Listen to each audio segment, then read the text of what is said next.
Welcome to Indiana Sports Beat Radio, presented by Endeavor Hospitality Group and Andy Moore Honda of Bloomington. Looks over the middle, second guesses, fires, throws. Does he make the catch in the end zone? Yes! Touchdown! Oladipo to win it. Another one! He got Another it! one! Another one! Huge hole! He's at the 30! He's gonna go! 10, 5, touchdown! Jonathan Taylor! Galloway finds Rob Finnessy, who fires the three, and He hit it!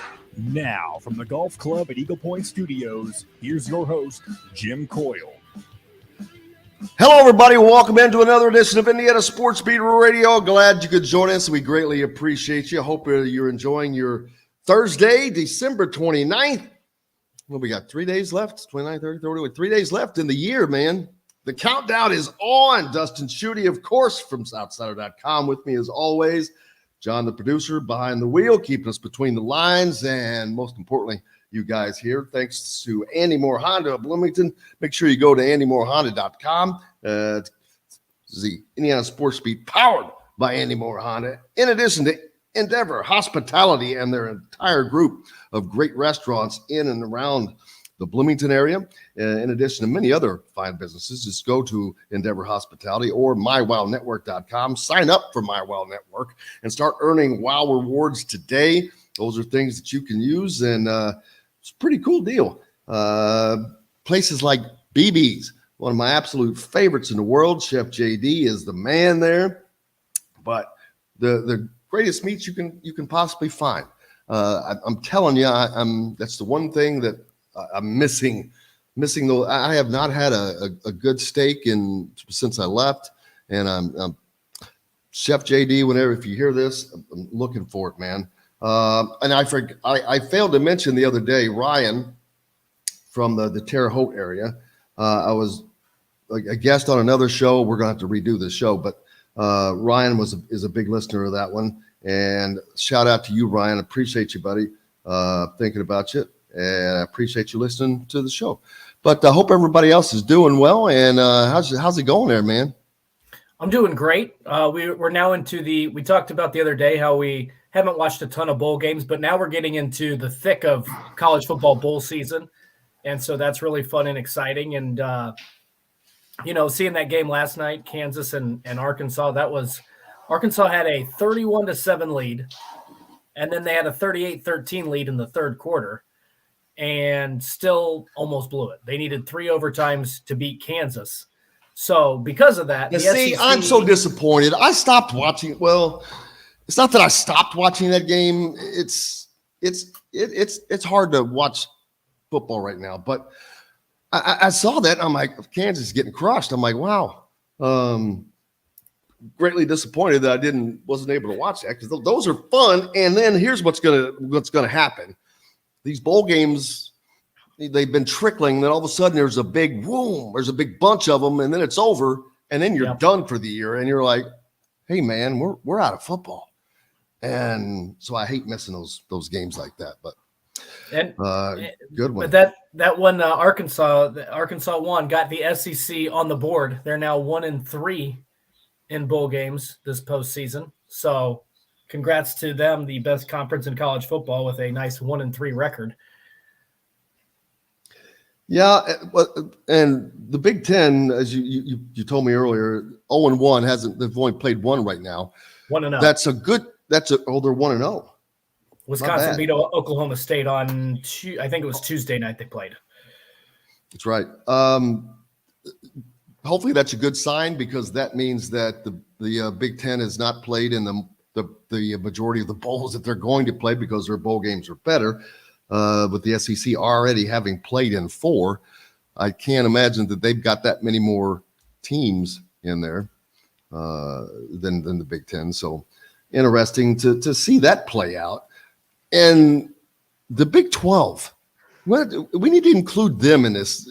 We need to have a daily bowl count. Yes. We need to have a daily bowl count to keep up with what's going on. We need a board. Now that the Big Ten season's over, your board, we're going to have an active board behind you, an active board. Then we can use that for Big Ten basketball. as soon as these bowl games are over. But since you don't have any of that ready, and I do like your big board. We'll call it the big board. The big board right there. One of my best needs friends. it needs to be lower. It actually needs to be where the flag is, and then we can always adjust it and look at it and point at it and use it. One of my best friends made that for me. It's really awesome. It's great during football season. I haven't changed it since rivalry week. I'll admit. Are those magnets? They are. They're wooden planks, and then behind them are glued magnets, so that the magnets stick to that chalkboard. Dude, ask him how much trouble that was to make. I would love. What's his name? His name is Ed Gibson. Ed, buddy, old pal. He long time friend of mine. Yeah, he tunes in to the show, so he might be listening right now.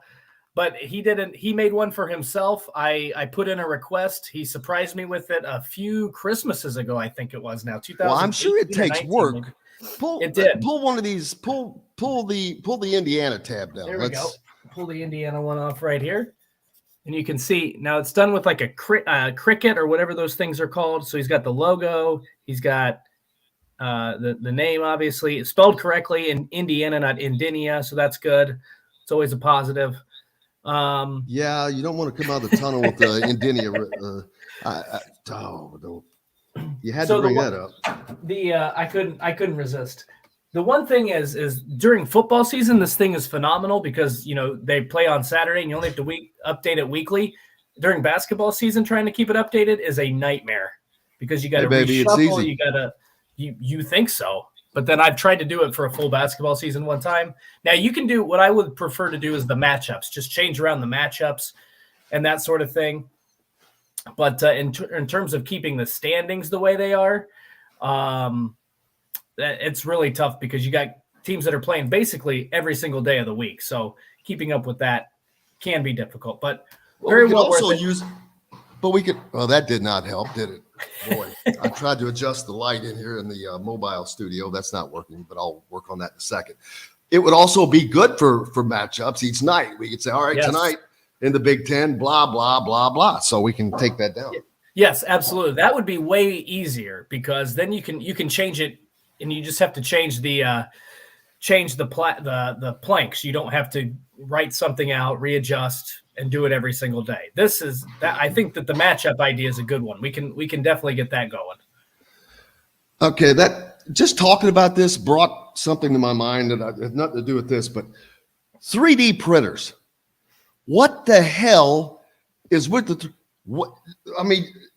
I'm seeing stuff people are making with 3D printers. I'm like, man, you can make a car with this or make a house. What the hell is a 3D printer that they can make this kind of stuff?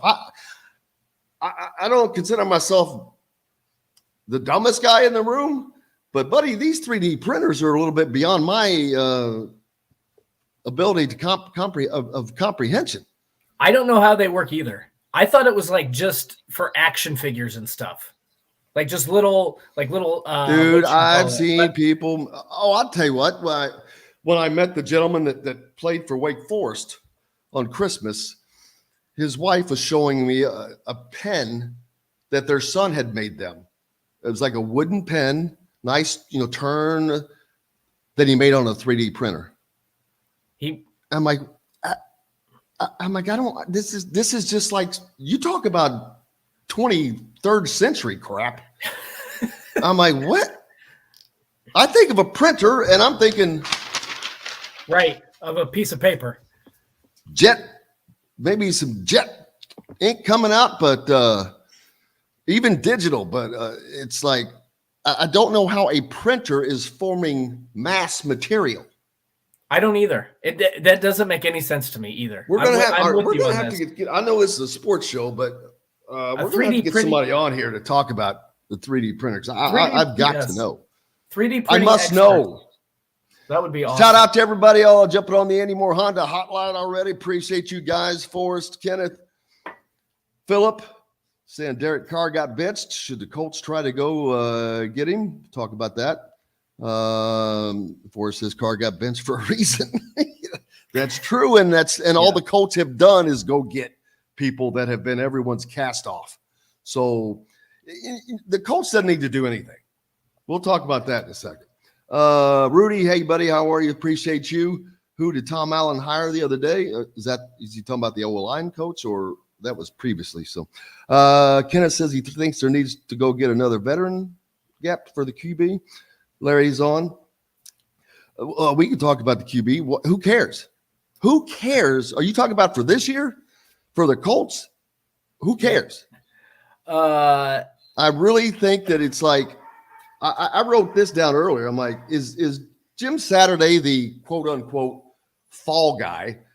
Not that I think that he is. I mean, maybe Irsay thought that it could work in the beginning, but it had to become very evident very fast, and nothing more than that text I saw Dan retweet the other day. Dan Dockage, 90-10. I can't get those numbers out of my head. 90-10 in the fourth quarter, they've been outscored. Yeah.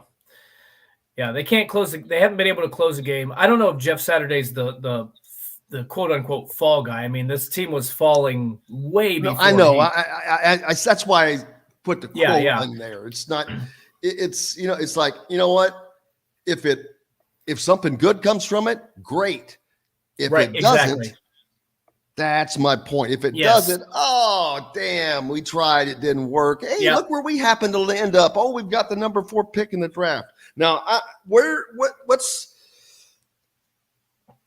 and as they continue to see the losses, I mean, this will help them with the draft, obviously, right? Right.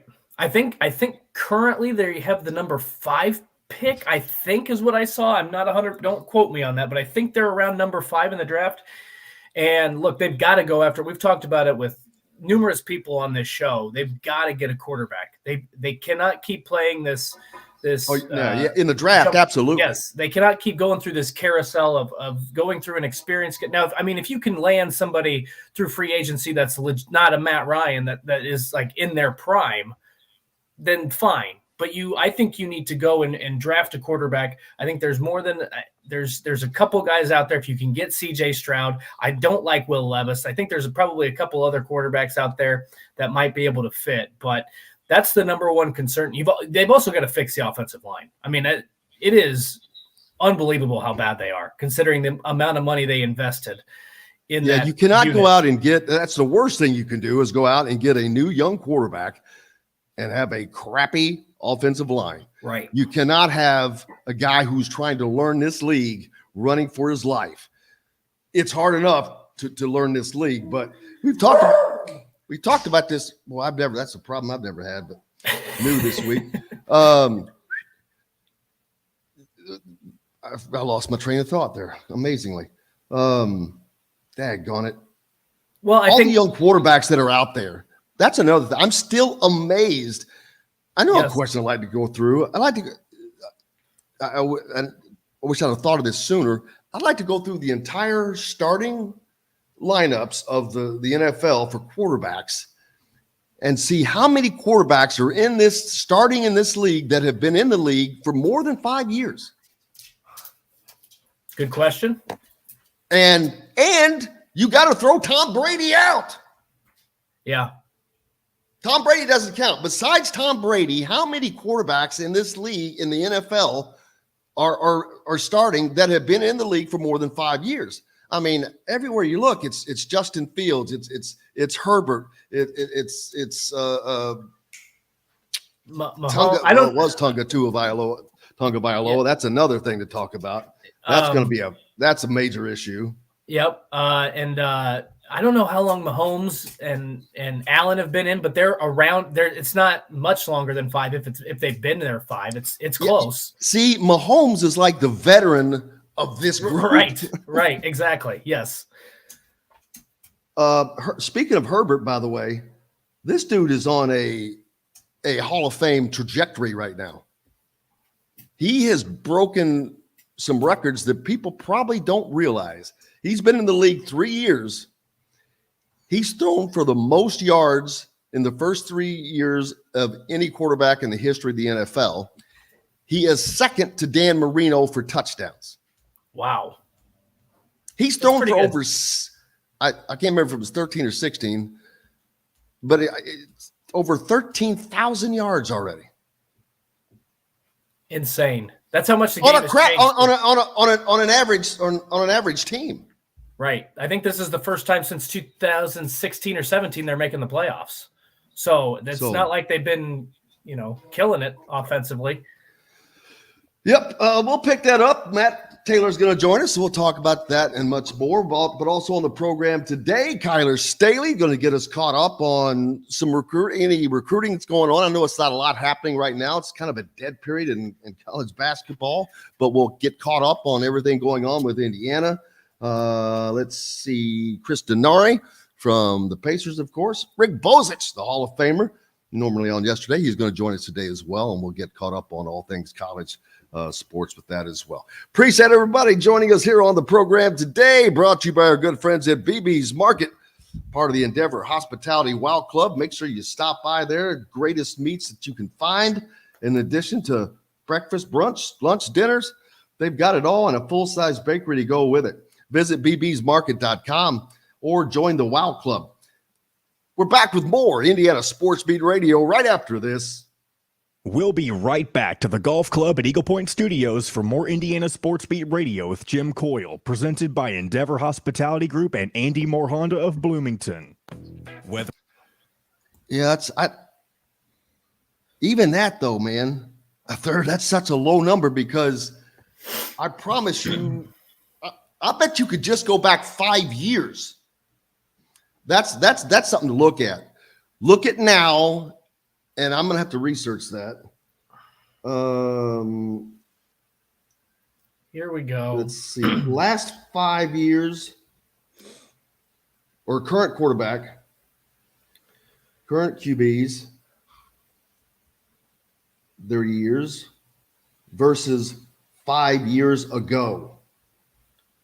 So I bet you in just 5 years, it has changed immensely. Let's see. Patrick Mahomes, Joe Burrow, Justin Herbert, Josh Allen, Jared Goff. I mean, these guys are all under 30. Trevor Lawrence, Tua Tagovailoa, Jalen Hurts. That's another one. Fields.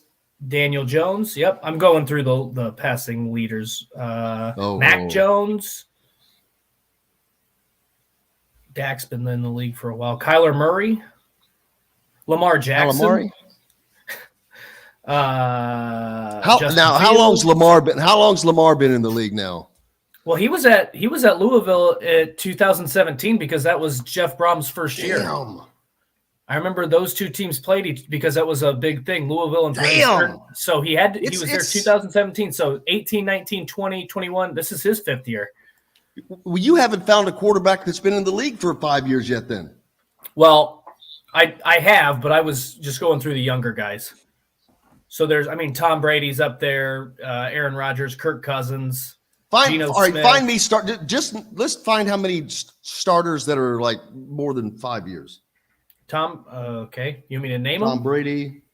Kirk Cousins. I think Jared Goff is in that converse. I don't know for sure. Derek Carr, who just got benched. Got benched, baby. He's no longer a starter. Aaron Rodgers, Matt Ryan, Russell Wilson. Matt Ryan got benched. Yep. Russell Wilson stinks. Ryan Tannehill, Andy Dalton, Dak Prescott. How long's Dak been in the league now? It can't be that long, but maybe 6 years, 7 years. I think he and Ezekiel Elliott came in at the same time. Are there 32 or 36 teams? I can't remember. 32. All right, here we go, guys. Stone Restaurant provides delicious 5-star comfort food with a Southern charm at 2-star prices. Southern Stone Restaurant is part of Endeavor Hospitality's Wow Club. This segment is brought to you by Southern Stone Restaurant.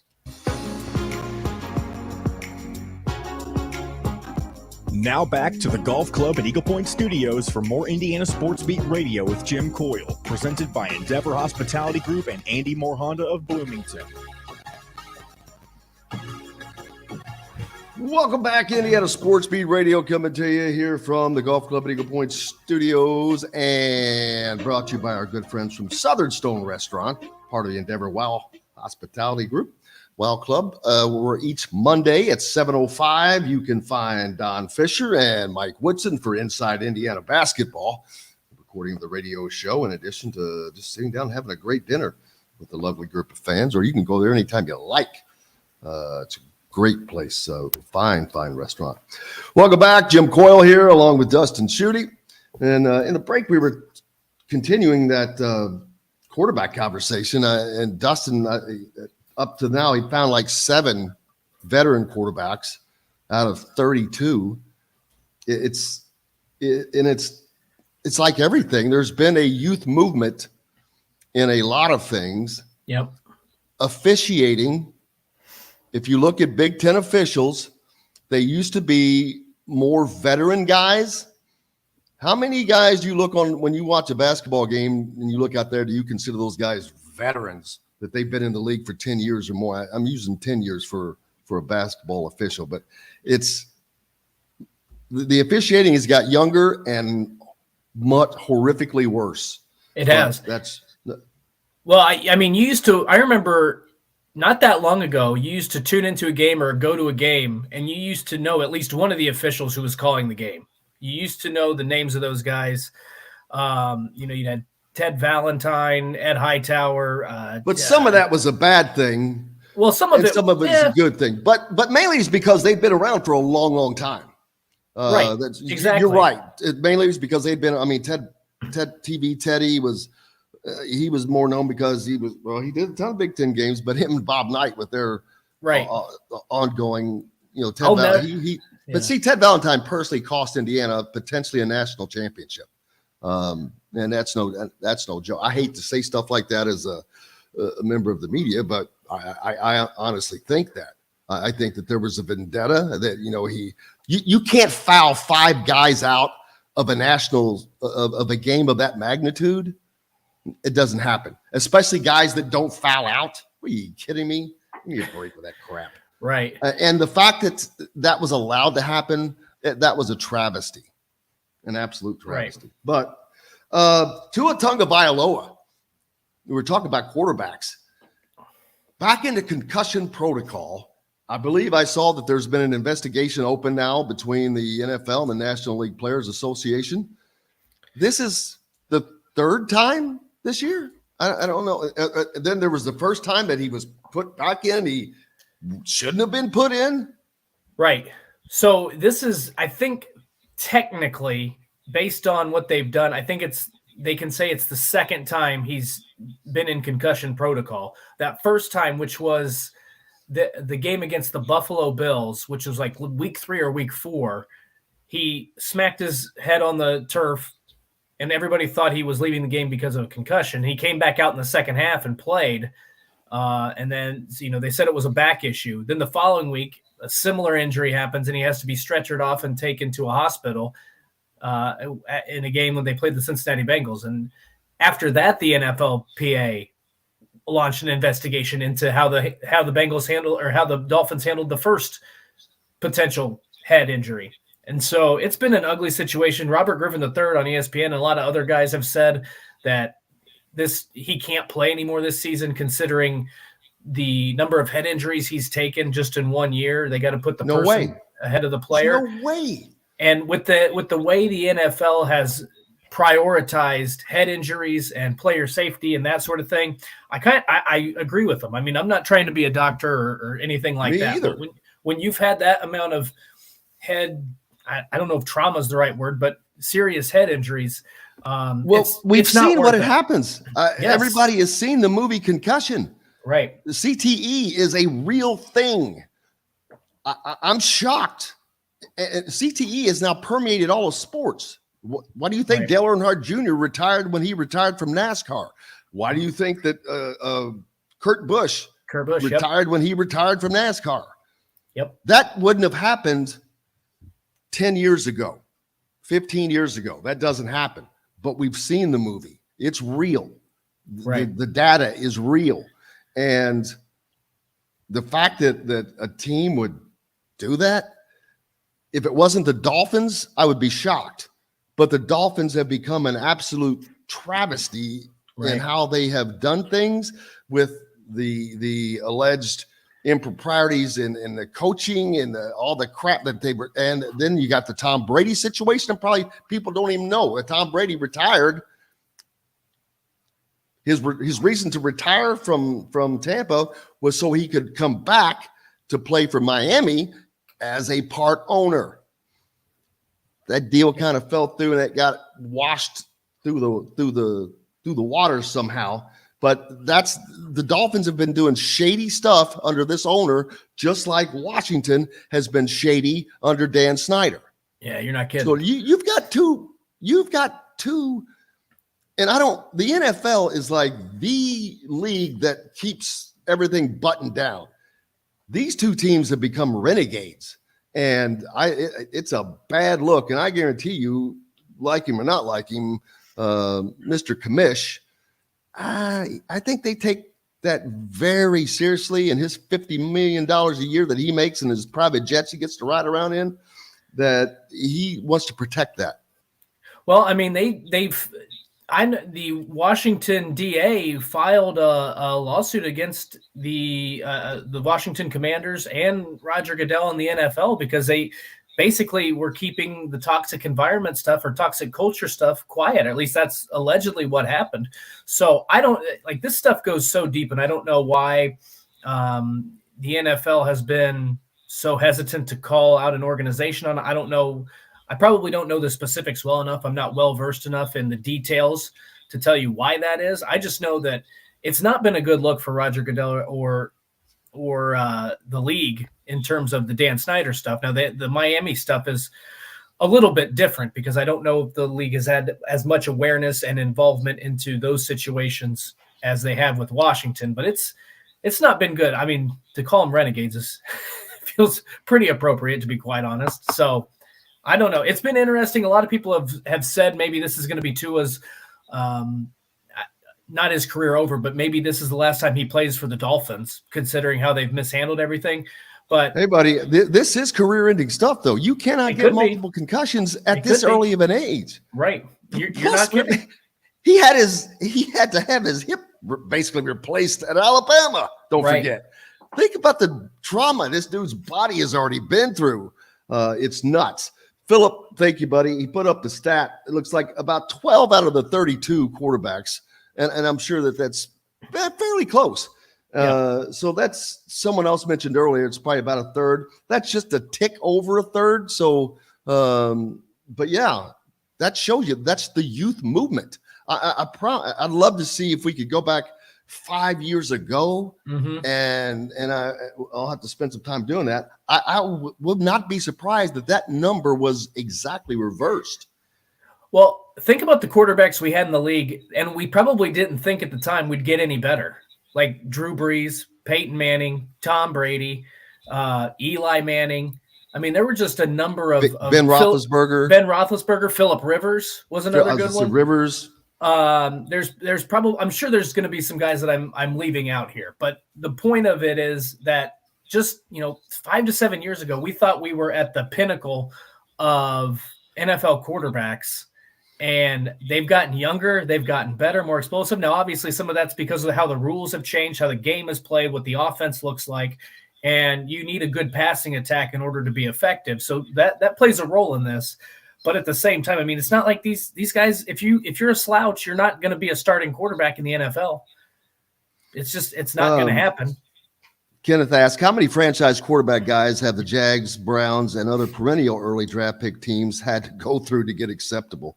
Man, they've been through – the Cleveland alone has gone through more quarterbacks than probably 5 teams you can put together. But this goes back to your point also, Jim. That's a great point by Ken, but at the same time, this goes back to the point of you can't just draft a quarterback and expect everything to get better. You have to receivers, you have to get offensive linemen. You have to do that, whether that's through the draft or through and free you have agency. to have the coaching that he needs. And you have to have the coaching. And those organizations have not had any of that, really. I mean, the Browns might be a little bit of an exception. They had Joe Thomas for an eternity. It's shocking that they weren't able to get a few better offensive linemen. So he's right. There's no guarantee that just because you get a good draft pick means you're going to be successful. But in the past, when the Colts have drafted really good quarterbacks, Peyton Manning, Andrew Luck, they've turned out really well for him. So I think there's some hope and optimism for Indianapolis that even as much as they struggled recently, they have gotten quarterbacks in the draft correctly. They've done that part right. So that's why I think there's a little bit of hope that if they can get a good quarterback, maybe this franchise gets back to where they're frequently winning the AFC South and maybe not Super Bowl contender, but at least AFC Championship contender. And let's be fair. I mean, the Colts, Luck screwed the Colts. I mean, just screwed them over. Am I going to blame him? I don't know. Was there something that I don't know about? Was there a head thing going on? But anyway, I don't know. I don't care. I'm out of that. But I want to stay on this youth movement thing for just a little bit more. Is it quite as prevalent in the NBA? I know it's there, but I'm not. You still have some longtime guys in there, man. So it's probably not as prevalent there. I'll tell you another sport that it is that's completely different from these, and that's NASCAR. There's another complete youth movement. I guarantee you, half the names, the names. Whenever I see, I'm like, who the hell is that? Yeah. All these kids, and they are kids. Hell, they're 19 and 20 years old, and it used to be the older guys. There were so many of them that had been in the sport for a long time, and that sport is a youth movement, which that's a little surprising because I'm like, okay, not that a lot of people don't think those guys are athletes because of what they're doing, but what they don't realize is they stay in shape just like an athlete because being in that car now has changed. It is hot as hell. They lose weight in that car. Their heart rate, they put those monitors on there and you'll show them their heart rates are through the roof at times. So they are. But the one sport that I think that has not been affected hardly at all by a youth movement is Major League Baseball. That's probably fair. But that's because I still think the farm system is very relevant in baseball. Oh, of course it is. It takes longer to develop to be a major league player than it does any other sport for some reason. Because it's such a different game and it's such a different lot of thinking set of skills. And just because you can hit a 95 mile an hour fastball, well, you gotta figure out how to hit a curveball, a splitter.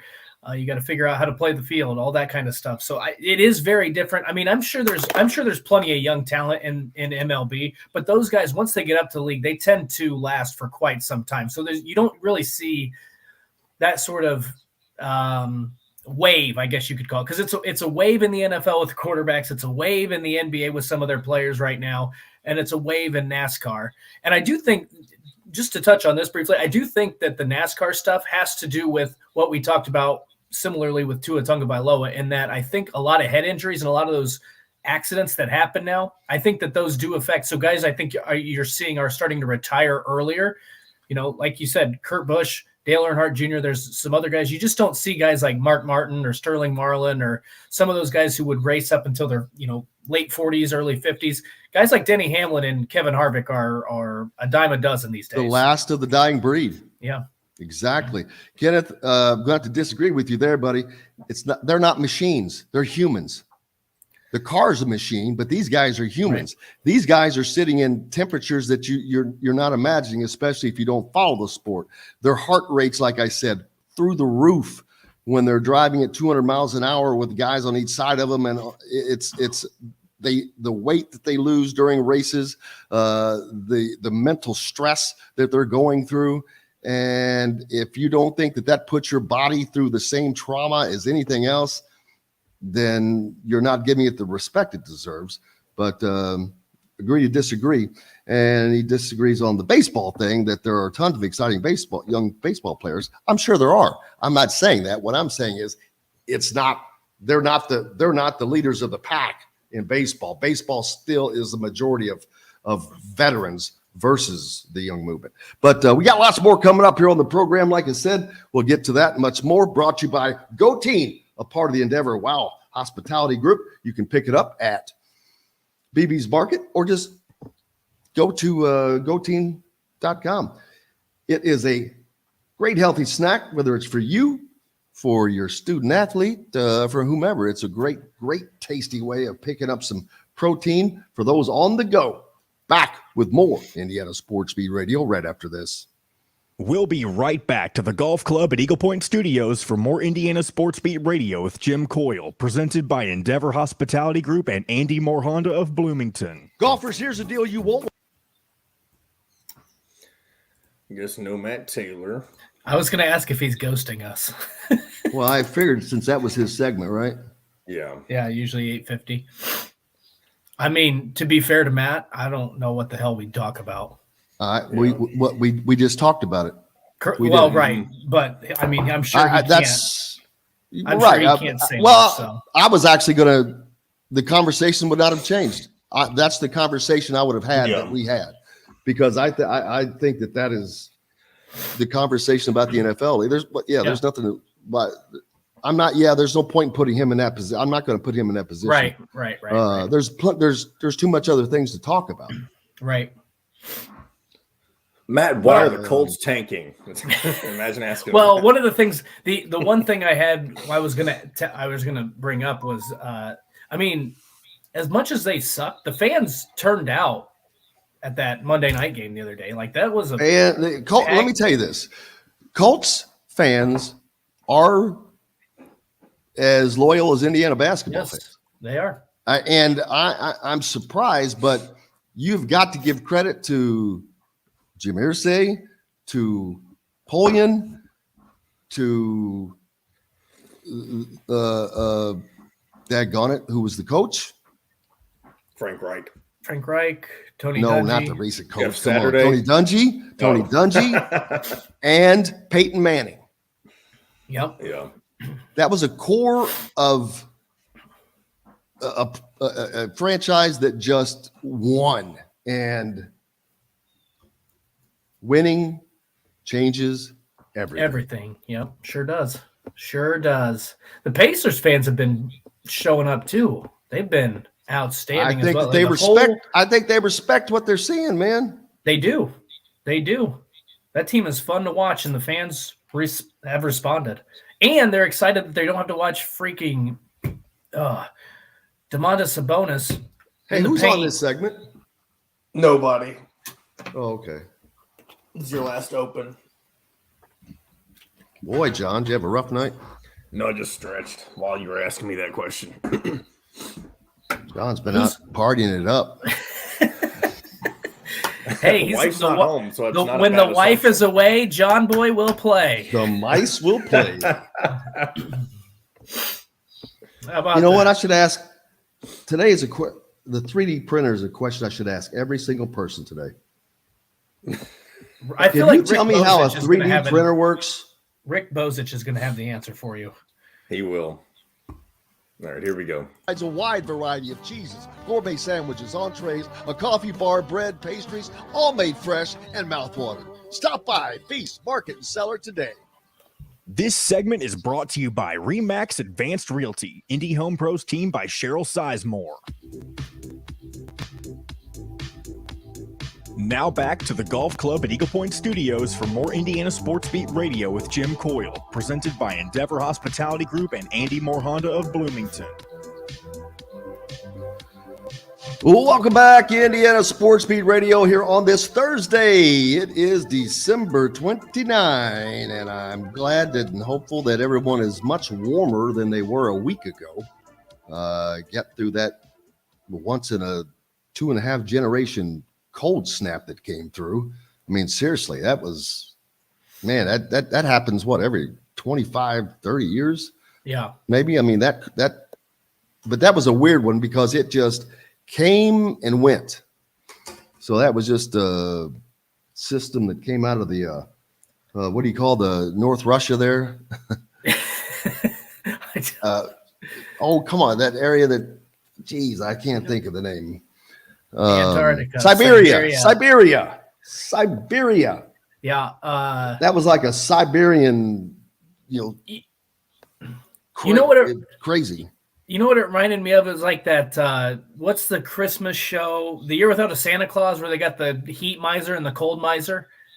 Oh my God! I forgot about the heat miser and the cold miser. Yeah, there you go. That's what it as a kid. That's what it reminded me of. Was just the like the cold miser had taken over. The heat miser was out of town on vacation or something. He just changed the thermostat to negative 400 degrees. Earlier, Rudy asked, who did Tom Allen hire the other day? Well, what position are you talking about? Are you talking about the offensive line coach? I'm not sure what he was asking there, but thanks everybody also for hitting us up on the Andy Moore Honda hotline, which you can always do if you listen live, or you can send in your comments. Always, people do, and I try to respond to everything if it's a question. Sometimes get into healthy debates, and which is always a good thing. So, but yeah, looking forward to talking to Kyler today, Kyler Staley from thehoosier.com, get you caught back up on anything that might be happening in the world of recruiting for Indiana basketball. And we'll also talk about where they go from now as they get ready to move forward. Next game at Iowa, the Iowa Hawkeyes. That's on January 5. So they still have some time to prepare for that. Boy, it would just, I know, during a period like this, when it's not a professional sport and you got these breaks, it is the starting and the stopping sucks. Yeah. The break is probably very, very healthy. But man, getting that body and that mind re-engaged is tough. It's like having a big Christmas dinner and then someone asking you to go out for a 5-mile run. I'm like, right. Well, I think the problem is it's not that Indiana has 2 weeks off, right? I mean, I think that's not necessarily a bad thing. They're practicing, but the fact that the schedules aren't consistent. There are other teams playing games. Probably some teams are playing 1 or 2 games during this holiday stretch. So it's not exactly equal footing. Now, I don't know what Iowa's schedule is. I think they play Nebraska before they play Indiana. I'm not 100% certain on that. So again, I don't Iowa know. Does? I believe they have a game. I think they play Nebraska before they play Iowa or before they play Indiana. I'm going to double check that really quick. But because the point is that some of these teams are playing, other games before. They play Nebraska on. Why does it not give me the date? But they play them before they play Indiana. I have no idea. It's it's this month. Iowa plays Northwestern tonight. Do they really? No. Well, that's what Philip said. So I'm blaming Philip if that's not true. That's not true. I'm looking at the ESPN app. Now, for whatever reason, this is not giving me the exact – maybe it's tonight they play Nebraska. That's what he just said. Or he said Northwestern. He said Northwestern. Yeah. Okay, so they must play them tonight. So there you go. They're playing a game. Bottom line is they're playing a game. Indiana's not. And I think that's really the only not just downside. A game. They're playing a Big Ten game. Right, exactly. Yes. So that's where it gets a little bit frustrating because not everybody's on the same schedule. And while you let me clear everything up. Iowa plays Penn State Sunday, January 1st. Okay. Then they play Indiana 4 days later on the 5th. So they go to Penn State. Now that's going to be a tough game. Penn State's been playing kind of decent. So they play 2 games then because they do play Nebraska tonight. Oh, you're right. Holy crap. So Leslie Okay, said, so this makes zero sense to me whatsoever. right. Absolute zero sense. Iowa is going to play 3 consecutive conference games this week. And that is what's going to – what are the odds Indiana has to win that game Saturday at Iowa, with Iowa coming in, playing 2 games, and Indiana having been off for 2 weeks? I'm not asking, and I'm not – and the point spread usually will tell you that, but – I'm like already telling you the odds are not in Indiana's favor. They're not, because it's going to take Indiana at least a few minutes to get back in, to kick the rust off and get back into a game-like rhythm. So that has nothing to do with, in my opinion, I mean, you've got to come out ready to play. But in my opinion, that's more about scheduling and having time off. Whereas Iowa's, like I said, even if Indiana just played 1 game against some sort of cupcake team to stay in that rhythm of playing a game, you got to talk to Rick Bozich about this. Yes, because having not played a game, it's gonna be awfully difficult for them, especially on the road, to not come out flat. So you've got to be – Mike Woodson's got to have those guys ready to play from the opening jump, because if not, I mean, Iowa could lay it on early, and we've seen Indiana has struggled at times to get out of the gate anyway. And so you're talking about 13 days off when a team's played 2 games in that stretch, 2 Big Ten games. It's going to be tough. And I don't think this is the first time we've seen a wonky schedule for IU this season, is it? Didn't they have something, anyway. And so, all right, I really do not understand then the absolute need that has been purportedly told to us of having those 2 conference games that they've already played way back in the beginning of this. Why? Hell, right. Iowa's going to play 3 this week.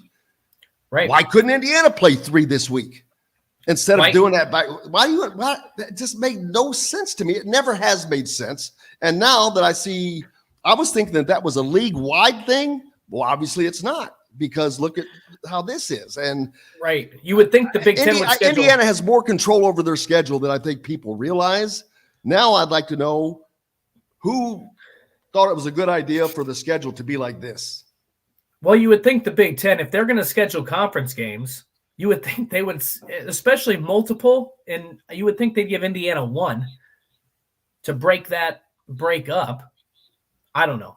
That's kind of bizarre. I'd be interested to know, because I did not look at it. I thought I was playing 1 game, which would be understandable, but I would like to know how that broke down, and if there's any other team in the Big Ten that's going through that sort of off period. Chris asked what Woody has been working on. I have no idea. He means with the team. I certainly have no idea. I don't know that they're. What would they be working on? I mean, I know what they. I don't know that they're. The conversation with Jeff Settles was really telling. Yes, and I agree. I love the fact that he openly said that he'd like to see Race Thompson come off the bench, because he's not alone in that, because there's such a slow offense with those 2 big lumbering guys that both have limited skills. Trace Jackson Davis is very limited. Yeah. He has one game, one aspect to his game.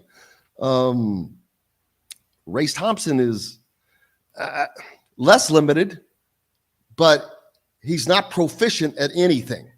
Yeah, he's inconsistent would be how I would like. You might like just said. There might be a game when he hits 4 of 7 from 3. There might be another game when he doesn't make a shot. I mean, it's inconsistent. No, there'll be 3 games where he doesn't hit a shot. Well, sure, but I mean that's just the nature of it. And what else is interesting to me is I've seen this a lot, especially the way Tamar Bates has played. A lot of people want to see Tamar Bates get the start over Trey Galloway. I don't know if that is going to change anything, but the interesting aspect it should. about that is, I haven't talked about it because, all right, let me say this. I'm not a coach. Right. I'm not in practice. I did not play Division I basketball, so I don't purport to be or pretend to be an expert.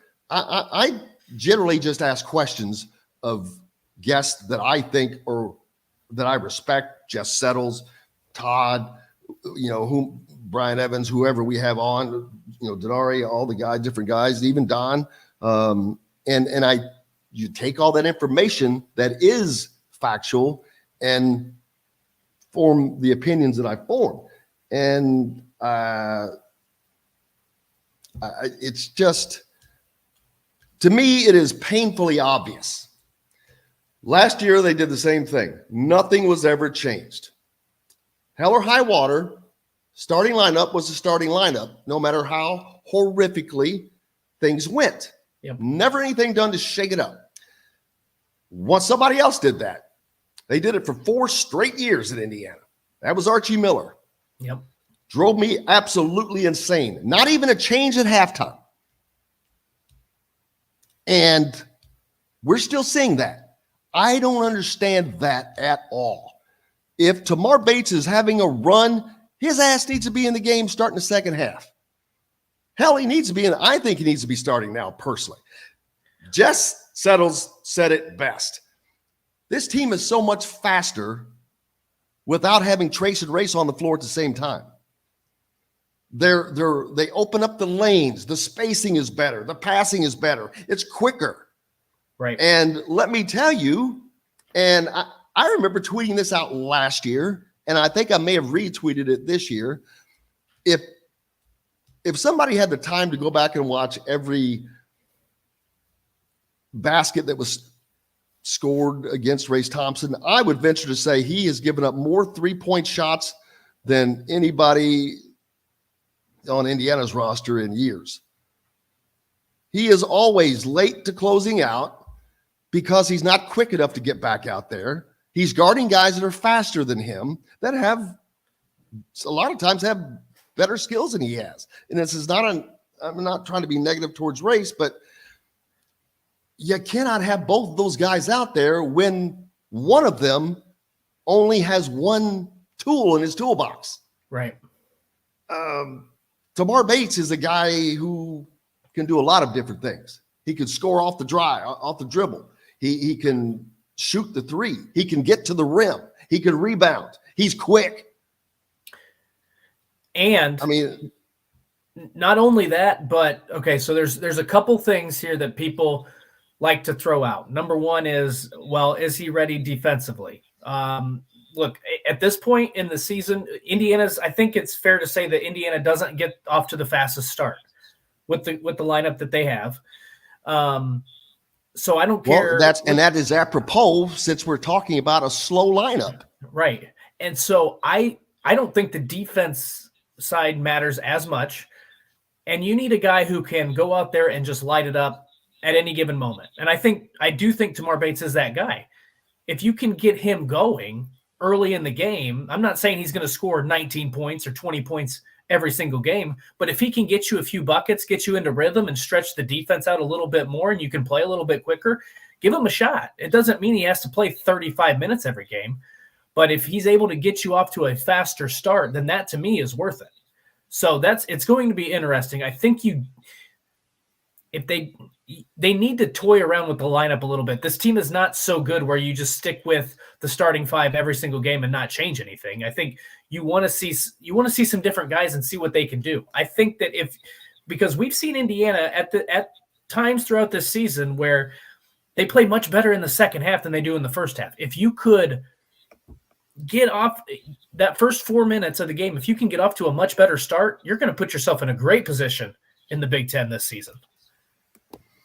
Yeah, we've got to take a break. Well, we'll continue to talk. Kyler Staley from thehoosier.com is going to join us. In addition to getting us caught up on any recruiting information, we'll continue this conversation. Looking forward to it. Brought to you by our good friends from Remax Realty and Barbara Pop Realty and Services. Remax is, if you're in the Indianapolis area looking for a home, you need Cheryl Sizemore and her 2 decades of experience. It could be the difference between you getting the home you want or not. Reach out to her, Cheryl at IndyHomePros.com, Or if you're in the Louisville, Southern Indiana area, Floyd, Clark, Harrison, Scott counties down there, beautiful. Barbara Pop Real Estate Services has served that community or those communities for 3 decades, and no one else can get you in the home you want better, quicker, cheaper than Barbara Pop Real Estate Services. Reach out to Barbara at barbarapop.com or our buddy Matt Lincoln, Matt at barbarapop.com. Back with more Indiana Sports Beat, Kyler Staley from thehoosier.com after this. We'll be right back to the golf club at Eagle Point Studios for more Indiana Sports Beat Radio with Jim Coyle, presented by Endeavor Hospitality Group and Andy Moore Honda of Bloomington. Andy Moore Honda. What's up? Hello, Hey, Kyler. man. What does that sign say behind you? It says Cold What? beer. what'll you'll have, and it says cold beer. It's All right. PBR. I don't drink PBR. Let's just clear that out right now. No.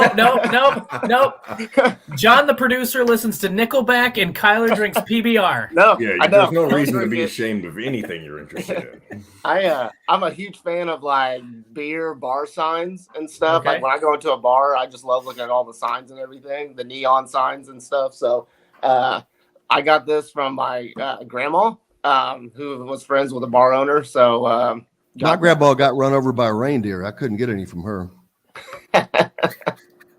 Wah, Christmas is over. No more of those. Oh boy. You're still in Florida, Jim?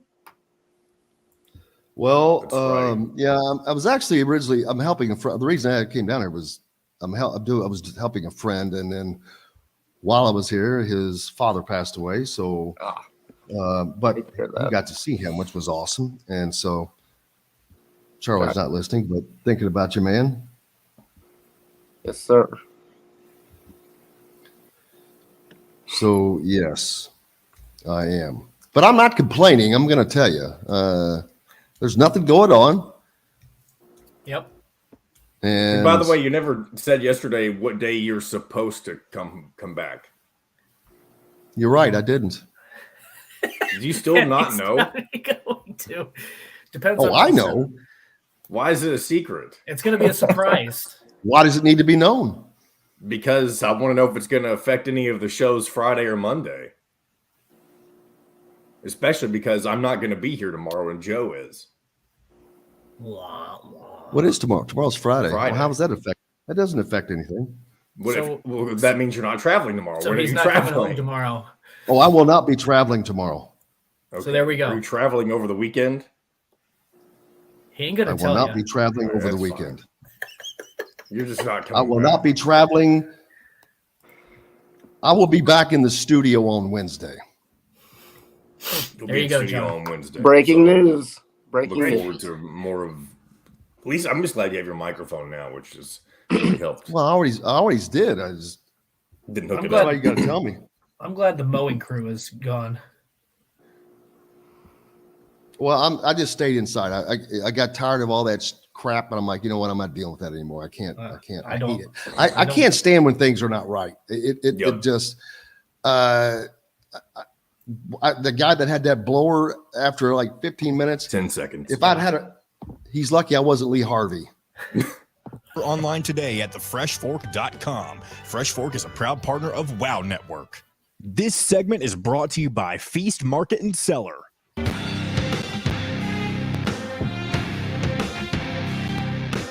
Now back to the golf club at Eagle Point Studios for more Indiana Sports Beat Radio with Jim Coyle, presented by Endeavor Hospitality Group and Andy Moore Honda of Bloomington.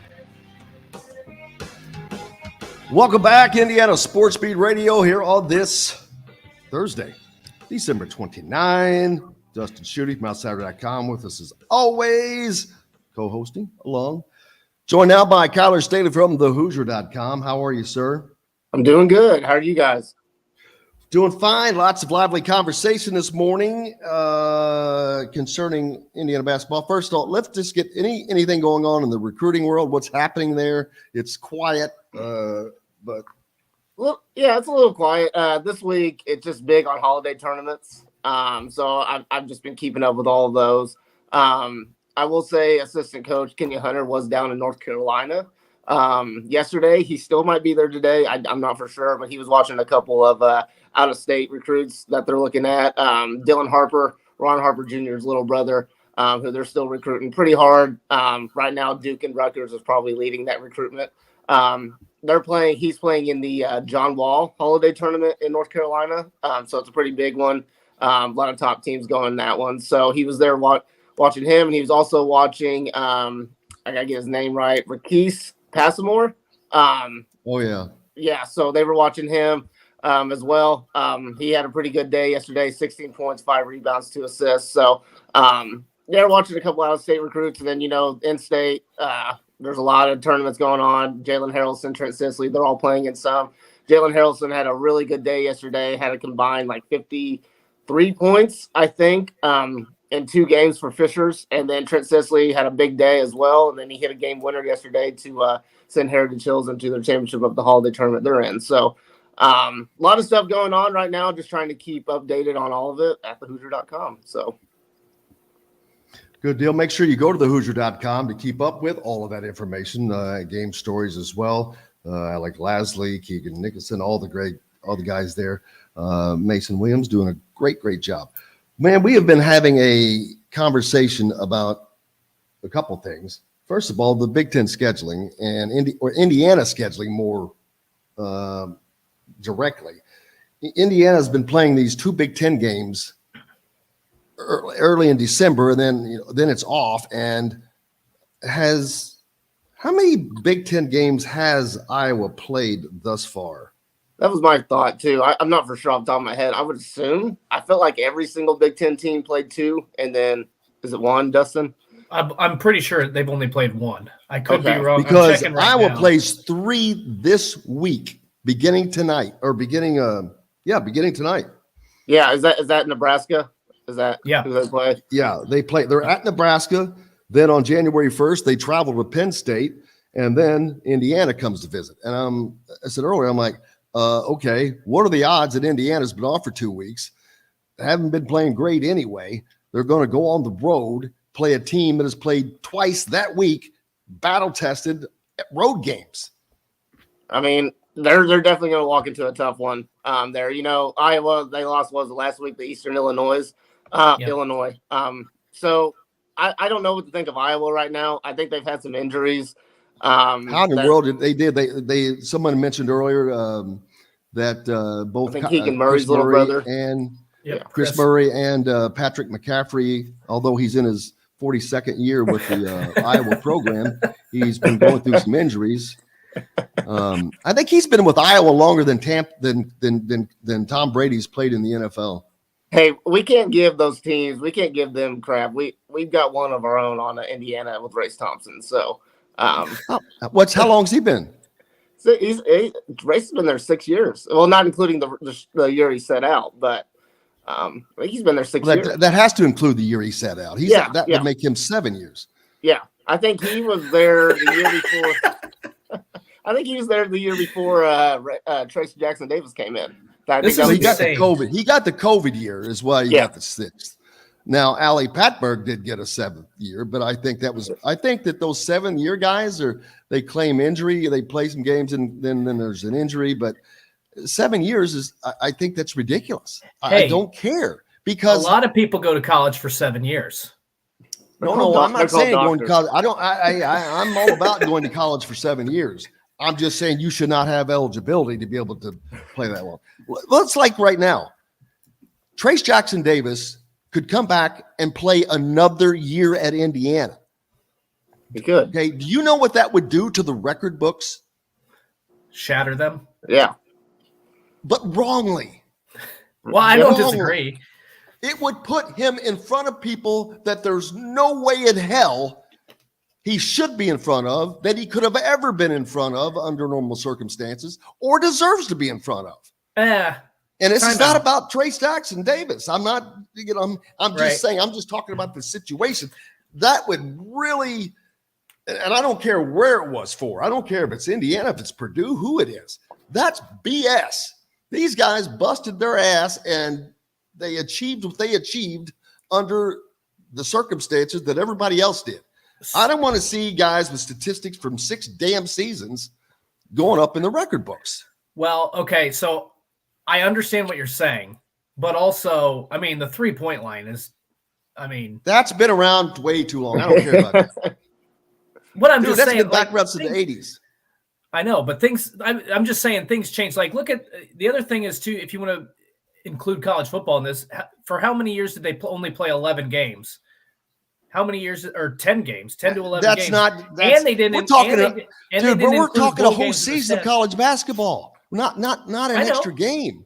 I know, but I'm just saying season. I'm just saying, look, and they used to not include bowl stats in college football stuff. Now they play 15 games if you're a national champion. All I'm saying is I don't care about these records anymore. Like it doesn't matter to me. I'm talking about the school records and things like that. Right, but I'm saying I don't care because the games have changed so much. You don't have to, but I promise you, fans do. I don't think that fans would want to see. And again, this is not directed towards Trace Jackson Davis, or he could be blank. It's whomever. You could put whomever in that Dustin name. Schutte. Could be whatever. It could be Dustin Schutte. Fans don't want to see. I don't think. See Dustin Schutte get a 6th year and pass Mike Woodson in rebounding because he got a 6th year, or pass Calbert Chaney in scoring because he got a 6th year. I want to see that. I mean, what's that?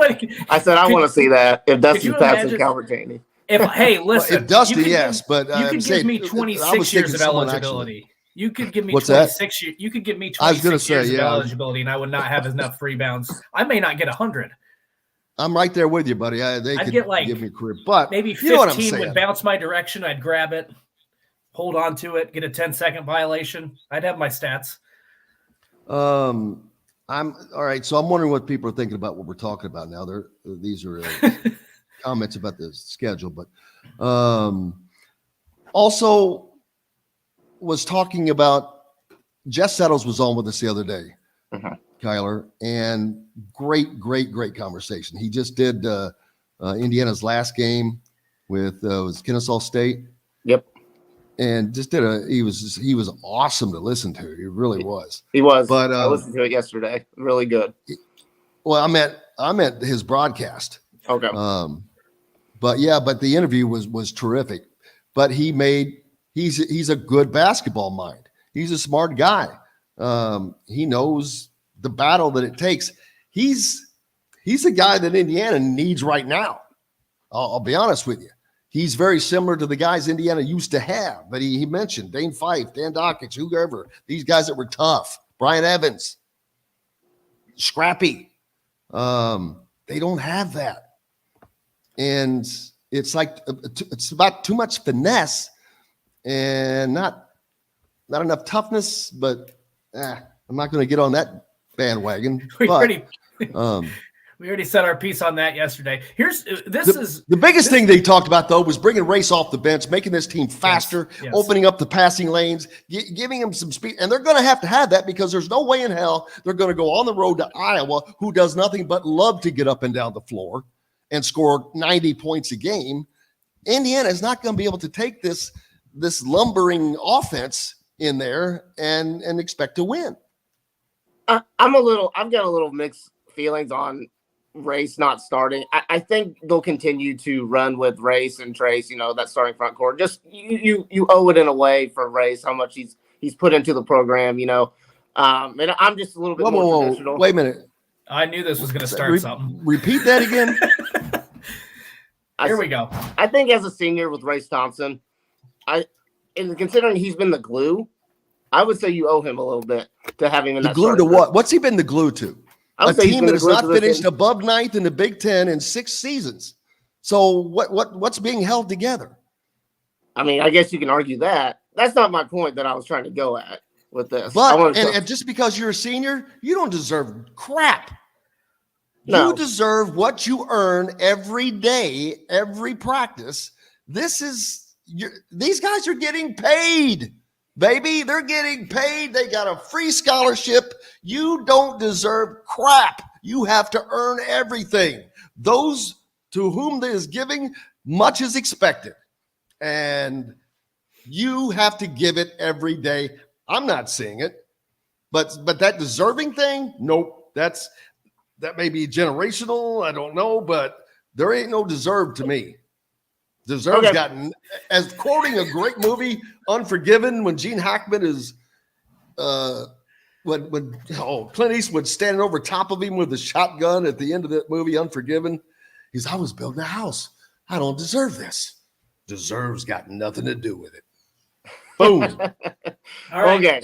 I'm going to play moderator. I want to hear Kyler's rebuttal to this. I don't really have any rebuttal just because, I think it's just different thoughts on that. Well, you got to have a rebuttal. It can't just be different. You got to have a rebuttal. Why? Why is it different? What's your thought on it? I'm going to go back to what I was originally talking about with the way I see it. I'm a little traditional in a way. And, the modern day game it's a 4-out, 1-in type of game. And I think Race Thompson brings that. Wilson wants to have a stretch 4. He recruits stretch 4. But it's not working. Not to an extent right now. I mean, they won 10 games right now. And who have they beat? And who have they beaten? They beat a really good Xavier team and a North Carolina team that's trending up now. That was trending up now, but was trending down then and they lost 4 straight games, and Indiana was the 4th straight game, and it was at home. So we'll think about. They caught North Carolina at the right time. I'll give them the Xavier win. That was a game that they went in. They played hard. That's the thing. They have not played like they played at Xavier since they played Xavier. I will say that to an extent. Yes. But those two in the long term, when you get down to the end of February, early March, and you start looking at tournament resumes, those 2 wins are going to look really good because Xavier and North Carolina are going to be probably in the top 15, I would think. I think North Carolina certainly will be in the top 15. But anyway, what I was kind of getting at, the speed of the game, I do think, because you saw it a little bit with Trace not playing, I think it was last week, the 2 games, you did see them play a little bit faster. You saw Miller Kopp play a little bit more with the 4, and you had Race at the 5. I think you'll see a little bit more of that just because they need to make up all the speed that they lost with Xavier Johnson not in the lineup. Indiana's really slowed down a little bit. It's taken the freshman Jalen Huchefino, time to figure it out a little bit. He's scored a bunch, I think 17 and 18 last week, but his turnovers have been a little bit worrisome, just for the team.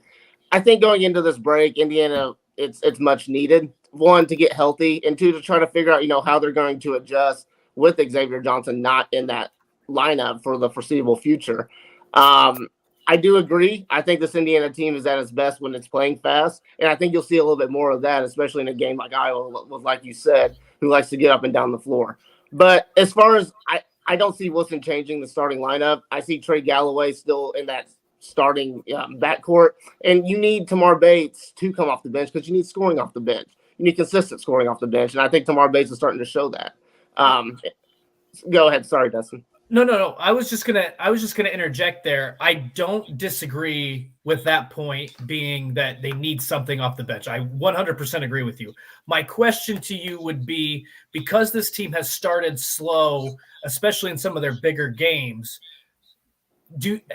I think Tamar Bates could provide that spark because he can get hot quickly, and if you're able to set the tempo or at least get into a rhythm earlier in the game, I think that sets you up better for a full 40 minutes as opposed to if you dig yourself a hole. I mean, is there some truth? I mean, to me, that would be my only argument to start Tamar Bates, because I do think you're right. If you take him off the bench, then what are you left with? So I agree with that aspect. My concern is this team doesn't start that well, and if you can bring a scorer in immediately, maybe you put yourself in a better position in those first 5 to 8 minutes. Right. And if Tamar Bates isn't starting, he's going to play starting minutes. I think Tamar Bates is going to be in that, that final stretch of the game. I think as far as Indiana throwing the first punch, I think it's all mental. I think it comes down to not just Tamar Bates. I think it's everybody on the floor. They've got to figure out a way to start throwing that first punch. They can't just keep trying to claw back. If they would have thrown that first punch against Arizona, that game could have been a lot different. Who knows? But I just think mentally they've got to figure that out, how to start hot with the game and just continue to ride that momentum throughout the game. For me, I think it's Tamar Bates off the bench that's going to be the best fit for Indiana.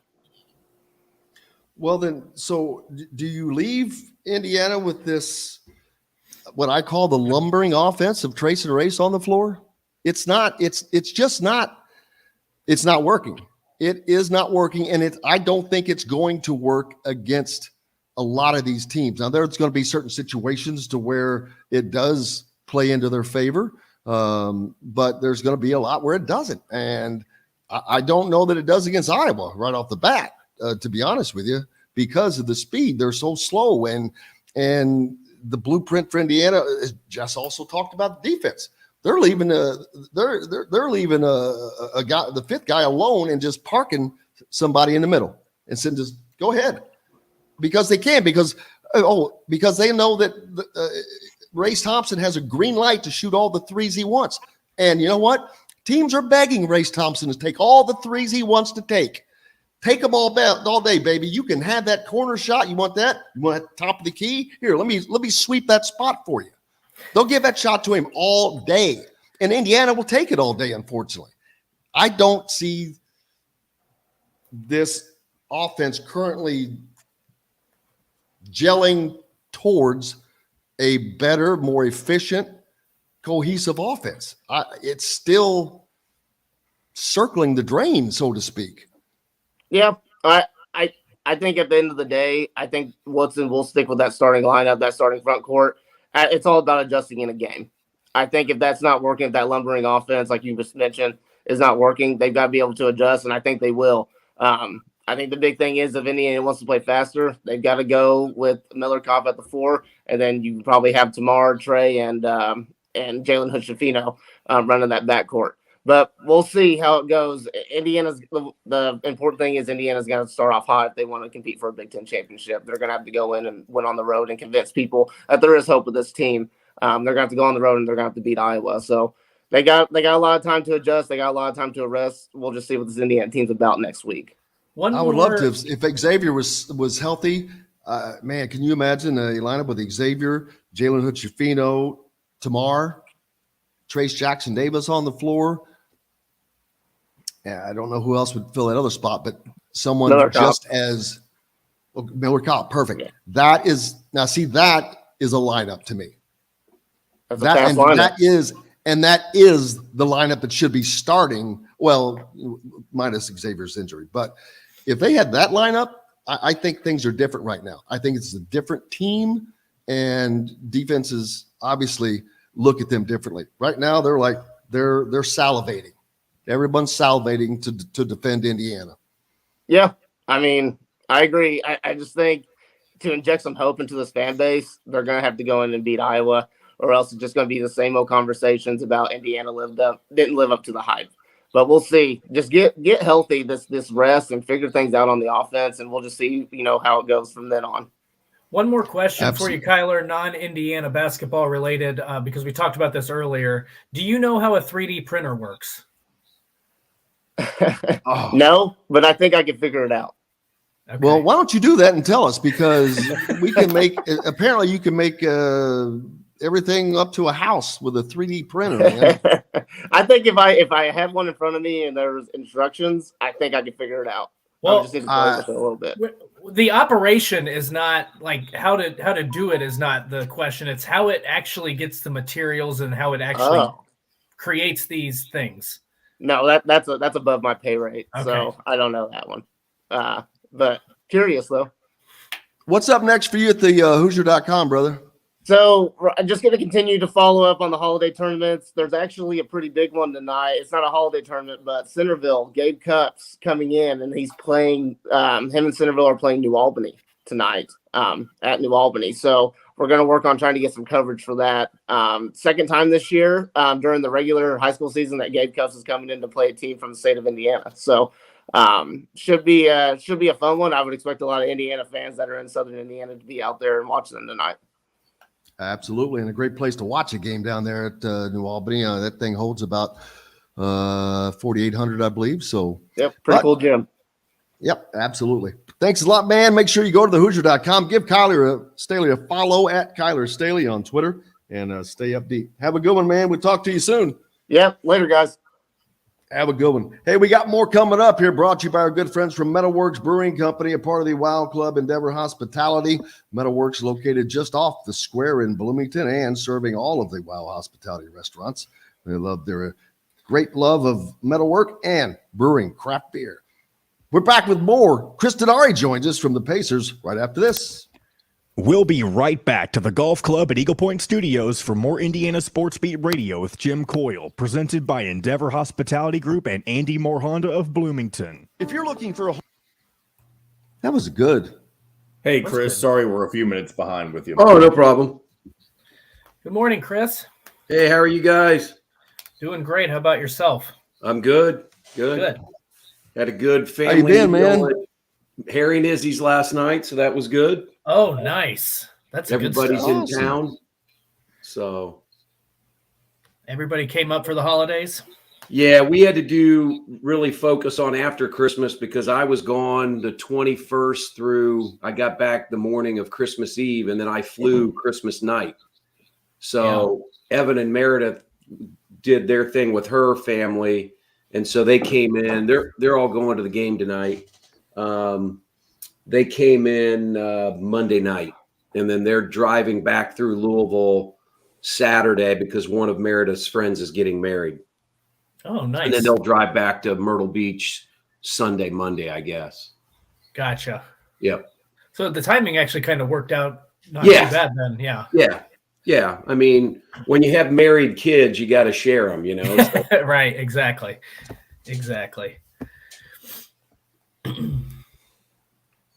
but yeah, all's good.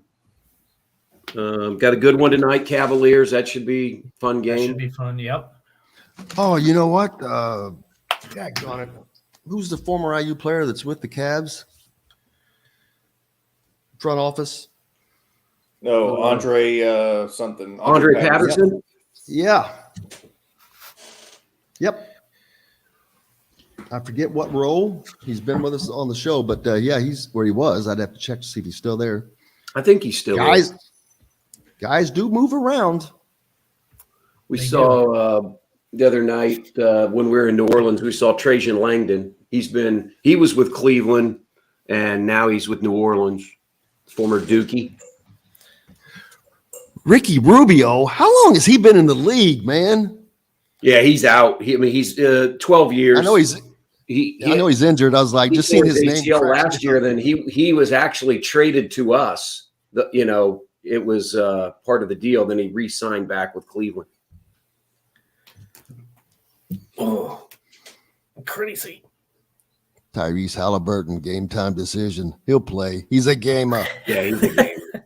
He's a gamer. He tweaked it when he had a drive that he got pounded on. But yeah, I don't.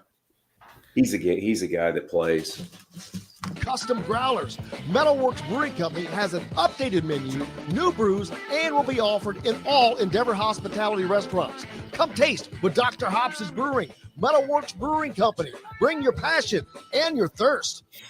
This segment is brought to you by Courtroom Sports Grill in Bedford.